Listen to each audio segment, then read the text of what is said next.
gabultong snow yung ating nasa harapan ngayon.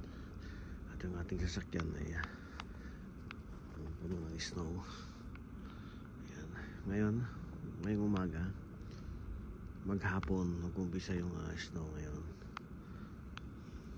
Nag-shovel tayo kahapon ng kaunti para mabawasan at mamaya tutuloy natin.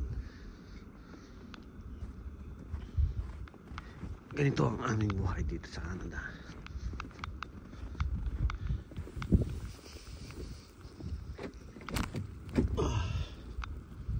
Ito, bumili ako ng tarapal, nilagyan ko itong aking windshield para mas madali siyang linisin.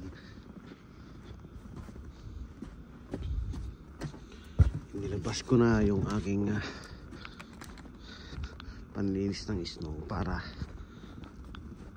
pag binuksan ko yung pintuan, hindi papasok yung snow sa loob.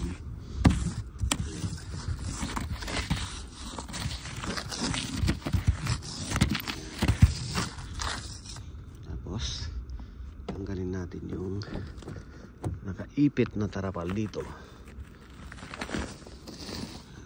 Gusto sa amin. Okay. Tapos ilahin natin rito.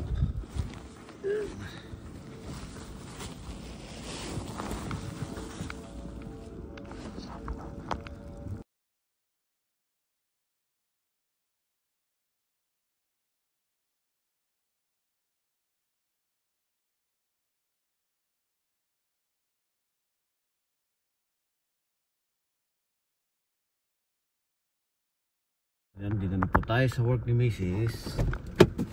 Tingnan natin yung labas dito, guys. So, tuloy natin.